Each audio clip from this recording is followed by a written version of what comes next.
कभी घमंड मत करो।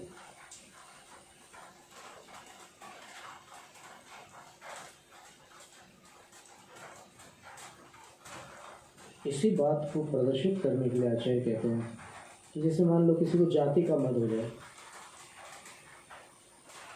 तो उसको उदाहरण देते हैं, सम्यक दर्शन संपन्न मपि मातंग देहजम देवादेवं विदुर्भस्म गूढ़ांगारांतरौजसम। सम्यक दर्शन से संपन्न मातंग देहजम, चांडाल की आत्मा, चांडाल के शरीर में जम यानी जन्मी हुई जो आत्मा है, वह सम्यक दर्शन से संपन्न होने पर चांडाल के शरीर में जन्म लेने वाली आत्मा भी क्या हो जाती है? देवा देवम विदुः, उसको सर्वज्ञ देव और गणधर देव आदि देवम विदुः आराध्य जानते हैं।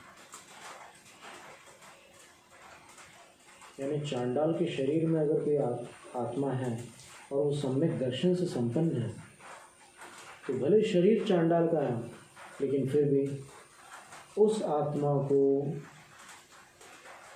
गणधर देव, तीर्थंकर देव, देवम विदुः आराध्य जानते हैं। इसका अर्थ ये हुआ कि सम्यक दर्शन से संपन्न आत्मा आराध्य है। किनके लिए है, किस प्रकार है, वो अलग विषय है। तो इस काव्य से भी शासन देवताओं की जो पूजा वाली बात आ रही थी पूर्व में, तो उसमें कोई आपत्ति नहीं है। वो जिस गुणस्थान में है, इस सम्यक दर्शन के निमित्त से वो आराध्य है, ऐसा तीर्थंकर और गणधर देवों का कथन है। वो जानते हैं, विदुः का अर्थ होता है जानन्ति, मन्यन्ति। और लेकिन एक बात और कह रहे हैं, भस्म गूढ़ांगारांतरौजसम।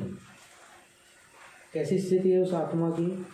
तो बोले कि जैसे भस्म यानी राख, और गूढ़ का अर्थ होता है उसमें छिपे हुए, अंगार।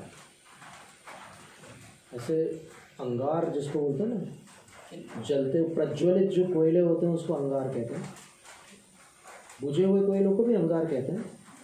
तो वो विवक्षा से अंगार कहलाता है। यहाँ कह रहे हैं कि वो अंदर कोयले प्रज्वलित हैं लेकिन उसका आंतर औजस है। उन अंगारों का जो अंतरंग ओजस है, जो प्रकाश है, जो निर्मलता है उसकी, वो राख से ढकी हुई है। सीधा सा अर्थ ये हुआ कि चांडाल के शरीर में सम्यक दृष्टि आत्मा छिपी हुई है, तो वो आराध्य है, ऐसा आचार्य कहते हैं। देवा वित्तस्य नमन्ति जस्य धम्मे सयामरण इत्यभिधानात्। देव भी उसको नमस्कार करते हैं जिसका धर्म में सदैव मन लगा रहता है, ऐसा कथन है। मातंग देहजम चांडालमपि सम्यक दर्शन संपन्नम अतएव भस्म गूढ़ांगारांत रौजसम भस्मना गूढ़ प्रच्छादित सचासावांगारश्च तस्य अंतरम मध्ये तत्रैव ओज प्रकाश निर्मलता यस्य। तो ये है कि सम्यक दृष्टि को आप सर्वथा अमान्य नहीं कर सकते, भले संयम हो ना हो, लेकिन सम्यक दृष्टि मंगल रूप भी है। और फिर यहाँ पर तो आचार्य कह रहे हैं चांडाल भी अगर सम्यक दृष्टि है तो वो आराध्य है।